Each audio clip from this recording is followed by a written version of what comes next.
Good morning, class. In your previous class, you learned the types of programming language. Types of programming language. Yes. Okay. So there you learned low-level language, and high-level language. So low-level language आपका क्या था? Low-level language आपका था आपका machine language and your assembly language. Means these low-level language को कौन समझता है? आपका सीपीयू लो लेवल लैंग्वेज समझता है, जो कि आपका बाइनरी डाटा रहता है, वो 0 and 1. Then high level language. High level language are far from your CPU. इसका मतलब क्या है? CPU cannot understand directly these high level languages. So high level language में आपका हम लोग देखे थे कि 3 तरह का language, that is your first one your procedural oriented language, second is your non procedural,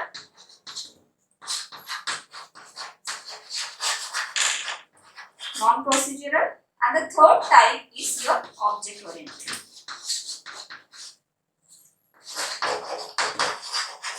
Okay, object oriented. So procedural oriented में आपका आता है आपको C programming, that is your procedural oriented language. Non procedural में आपका आता है SQL, जो स्ट्रक्चर क्वेरी लैंग्वेजेस होता है, वो आपका नॉन प्रोसीजरल ओरिएंटेड लैंग्वेज में आता है. ऑब्जेक्ट ओरिएंटेड में आता है आपका C++, जावा, पाइथन, ये सब आपका क्या आता है? Object oriented programming language.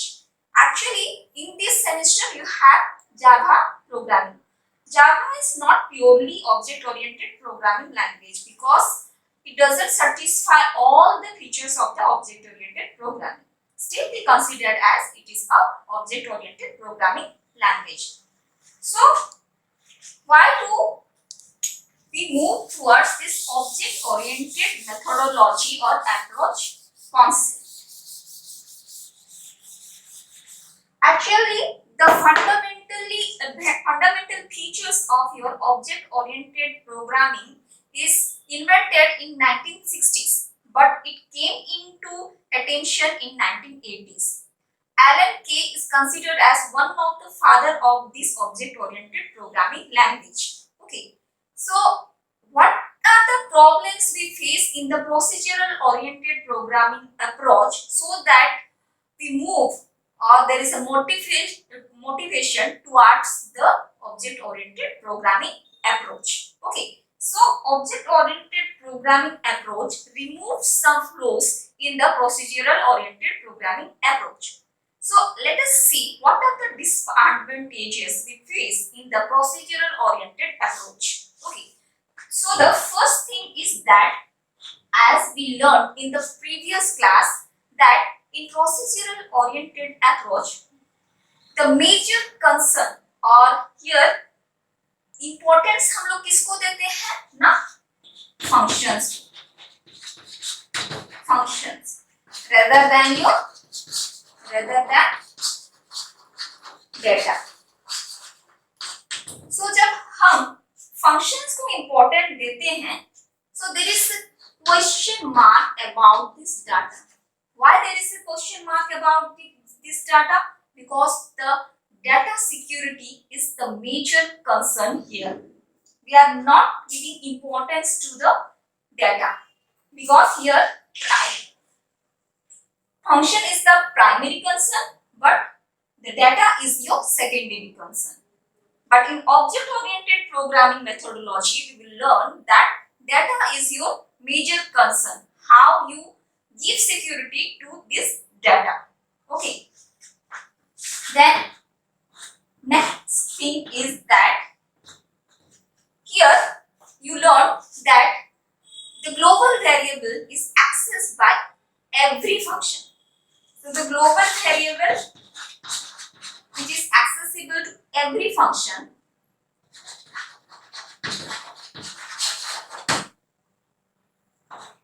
so what happens here means there is intentionally or accidentally corruption in that data, because if if this global variable or data is common to everyone, suppose take an example of your any document. If you keep the document in the table and it is visible to everyone, then anyone can access these documents, or whatever things or whatever data is that document can be accessed by everyone.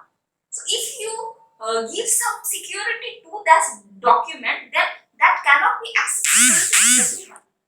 If you give some permission to someone else, two or four people, then they can only access that document or the data, but everyone cannot access that data. Okay, so here what happens, whenever the function is accessible, or whenever this global variable is accessible to every function, then the security of the data is very less, and for that reason there may be a chance of corruption of these datas. Okay, so this concept of inheritance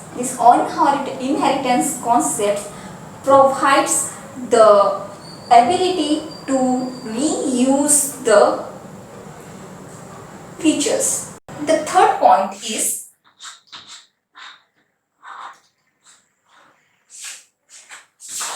updation is very tough. Okay, so why the updation is very tough? Because if you want to add some new data here, then it will be difficult to verify a function whether the data is undesirable or not. Because of that reason, the updation or modify the function is very difficult. Okay, now come to fourth one. The fourth one is inability of code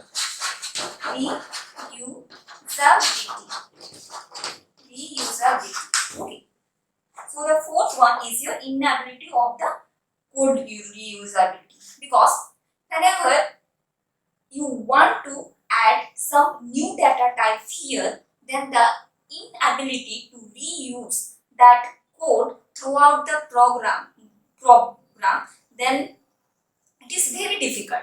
Because why that is very difficult? Because here if you want to write the code again and again, then the program becomes lengthier. Okay, and it will take you more time, as well as the development cost will be also increases here. Okay, because of that reason, that is also one of the disadvantages of the procedural oriented programming. Okay, and the another disadvantage is that finding error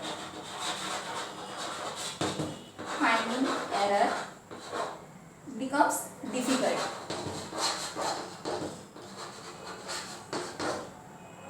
Finding error becomes difficult. Because why finding errors becomes difficult? Here the code is breaking into small pieces until the different problems or the functions can be executed. Okay, so finding the error becomes difficult and the code becomes longer and longer, because here what are you doing here? You have to rewrite the code again and again. Because of this reason, the finding error in this lengthier program will be very difficult. Okay, so these are the actually disadvantages. Disadvantages of procedural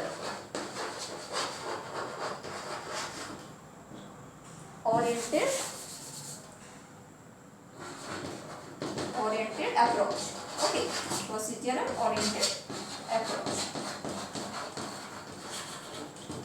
So because of this reason, we move towards our object oriented methodology. Okay, now come to learn the features of object oriented methodology. Features of object oriented approach.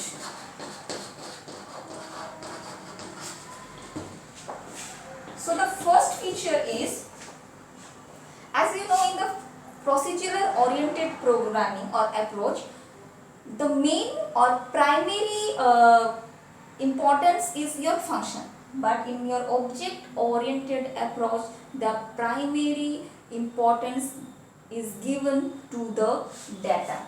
Okay, here the primary importance is given to the data.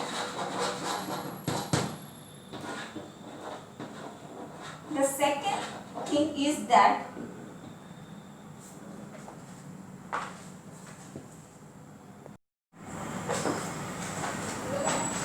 here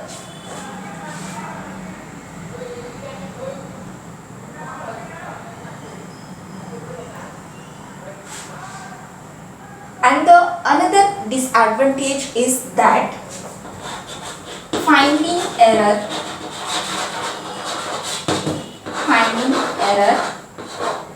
becomes difficult.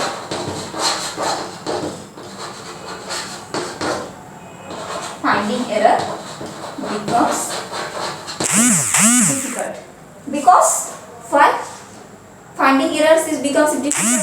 Here the code is breaking into small pieces until the different problems or the functions can be executed. Okay, so finding the error becomes difficult and the code becomes longer and longer, because here what are you doing here? You have to rewrite the code again and again. Because of this reason, the finding error in this lengthier program will be very difficult. Okay, so these are the actually disadvantages. Disadvantages of procedural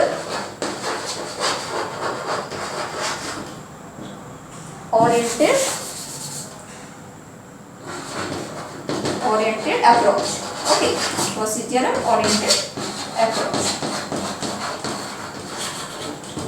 So because of this reason, we move towards our object oriented methodology. Okay, now come to learn the features of object oriented methodology. Features of object oriented approach.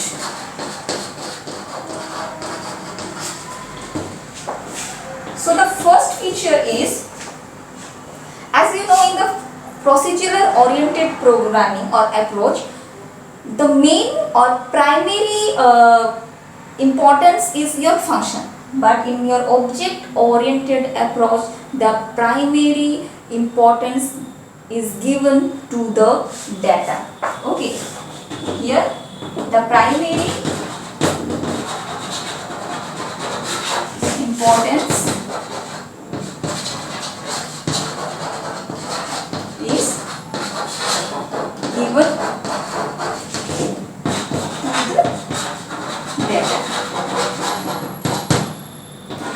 which means that this object oriented programming or approach treats the data as a critical element.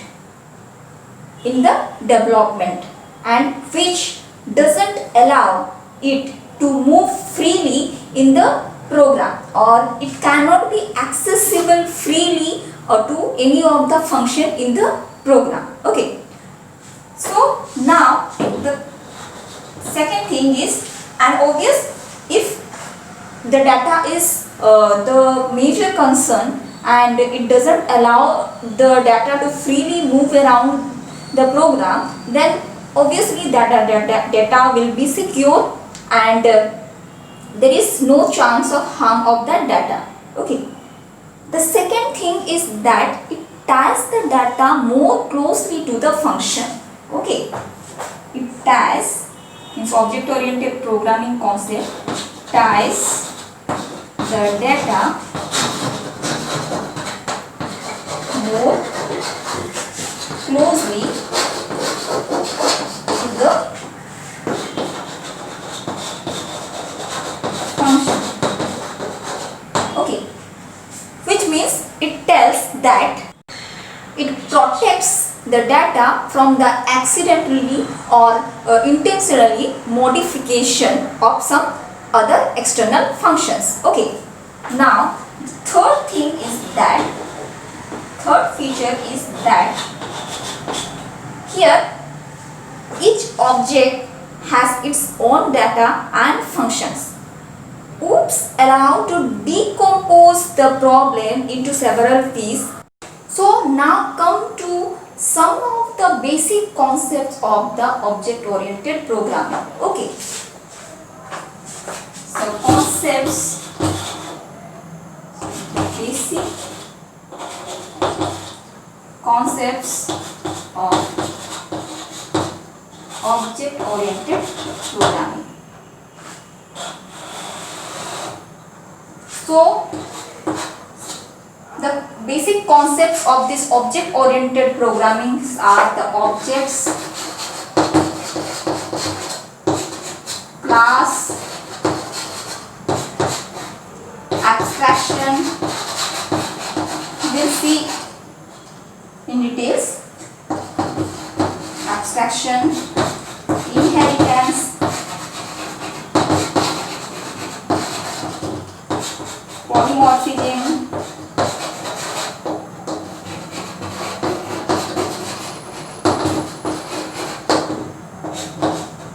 then your dynamic binding,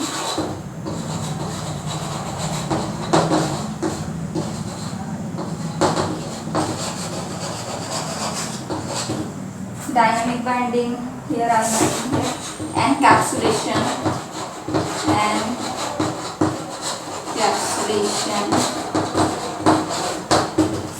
Okay, so if I left some point, then I will discuss it in details later on. Okay, check objects, class, abstraction, encapsulation, inheritance, polymorphism, dynamic binding. Okay, the another one is your message passing. Okay, so these are the basic concepts. Okay, so these one concept is your one chapter where you will learn in some extra details of about this object, class, abstraction, encapsulation, inheritance, polymorphism, dynamic binding, message passing. So let me give you some basic ideas about these concepts. Okay, so move towards this first object. Okay, come to object.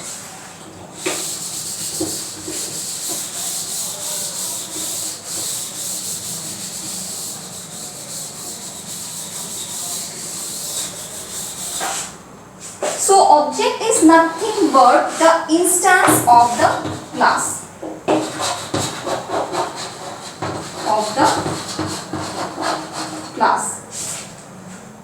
Okay, suppose you are in IT and there are number of students, then here IT is a class. So if there is a semester, IT 4th sem or IT 5th sem, then that is an object or that is a class. But the students in that class are one object. So basically, in general term, we can say the objects are the real world entities. Okay, we know that OOPS deals with the concept of the real world entities. What do you mean by real world entity? Means an entity is something which has some state or some attributes and some behaviors. Then you know that is an entity. Okay.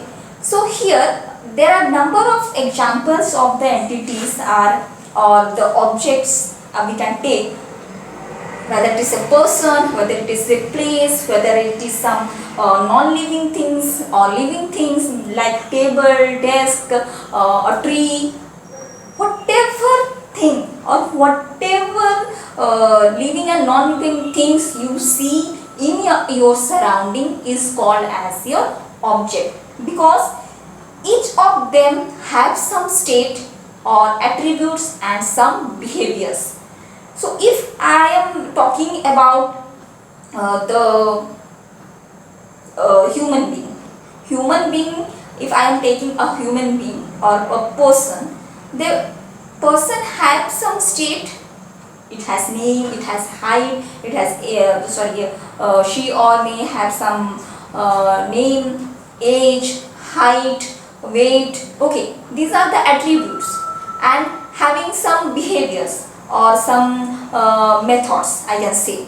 Then suppose I am taking an example of a person. A person might have some attributes or some state. Then suppose I am taking the state or attributes as the name, age, or the weight or color. So these are the attributes, and if I am taking that behavior or some methods or function, whatever done by a person, then he may talking, listening and see something, or walking, singing, that can be a method. So वो सब एक method हो सकता है. Okay. So each of the object or each of the real world entity has some attributes and behaviors. Okay. So chair, if I am taking the example of chair, there are various types of chairs are there. Wheelchair or non-wheelchairs also there. Okay. So these are some attributes, and chair में आप क्या करते हो? बैठते हो. Okay. And some chairs have some properties that movable chair. It can move. Okay. So these are some facts about the object. And one thing you have to remember that in one class you can create many number of objects. Okay. An object can be communicate with each other without knowing the details of the data inside that object. Okay. So यहाँ पे communication कैसे होता है? Now the important point in communication is that the type of the message accepted and the type of the message response by the object. And one thing you have to remember here, that another thing, that is the object has an address. Okay, each object has some address and it occupies some space in the memory.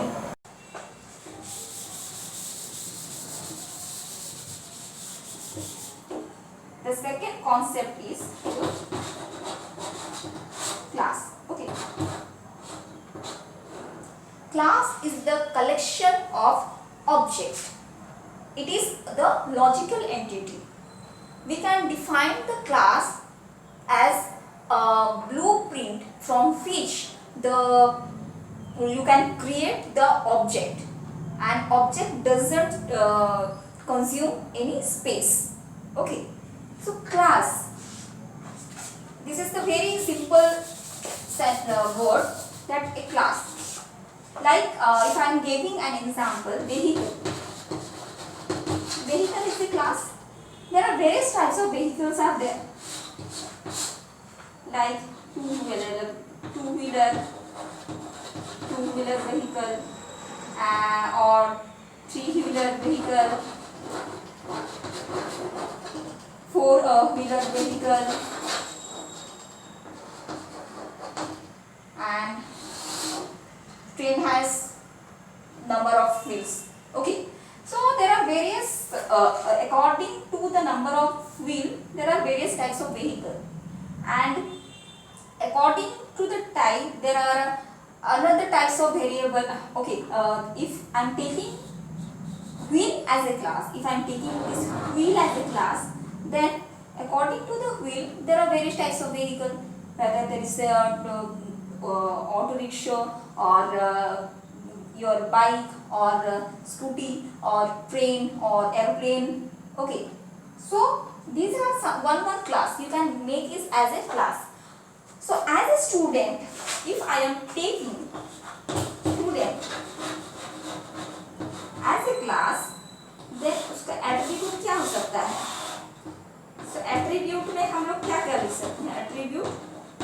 Attribute उसका name हो सकता है, उसका as हो सकता है, okay, and the method और the behaviour और द फंक्शन क्या हो सकता है.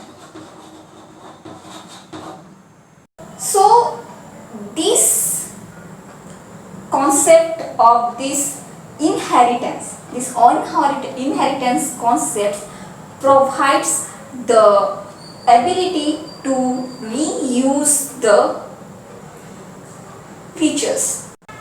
So this concept of this inheritance provides the idea of reusability. Okay.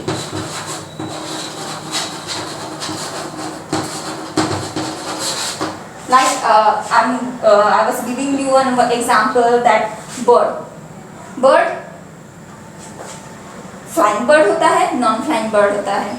So bird में जो कुछ फीचर्स हैं वो आपका flying bird and non flying bird में है. सो फ्लाइंग बर्ड कैटेगरी में मैं लिखी थी स्पैरो, लिखी थी क्रो, लिखी थी. नॉन फ्लाइंग बर्ड में kiwi and penguin.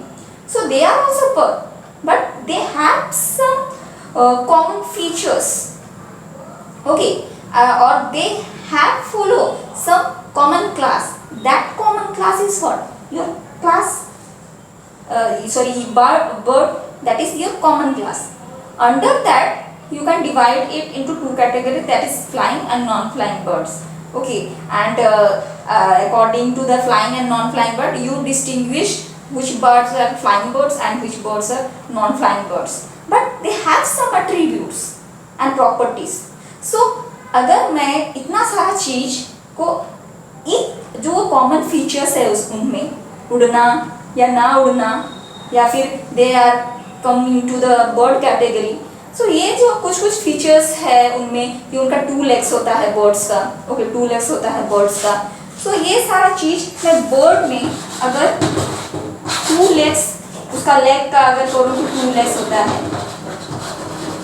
So I don't need to write again and again same thing, same code for this 2 legs को मैं 10 बार वहाँ पे ना लिख के क्या करूँ कि बर्ड में मैं पहले ही एंटर कर दी हूँ birds have 2 legs and this वही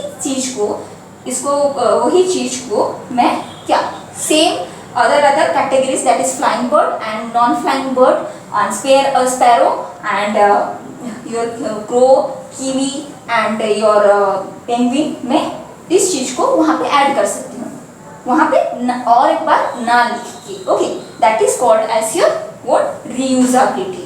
ओके, सो एक ही चीज को आप बार बार ना लिख के आप एक ही चीज को अगर बार बार लिखते हो तो क्या होगा, आपका प्रोग्राम लेंथियर होगा, आपका टाइम भी ज़्यादा जाएगा. ओके, एंड प्रोडक्शन कॉस्ट भी ज़्यादा होगा. सो हम लोग क्या कोशिश करते हैं हमेशा लेंथी प्रोग्राम को कोई देखने का इंटरेस्ट नहीं है. कैसे शॉर्ट में आप इजीली वेरी इनोवेटिव वे में आप एक प्रोग्राम लिख रहे हो. सो अगर छोटा छोटा कोड में आपका प्रोग्राम लिखा जा सकता है and you reuse that code again and again in the you can reuse the code by simply calling it, then it will be easier for you and make the program shorter. Okay.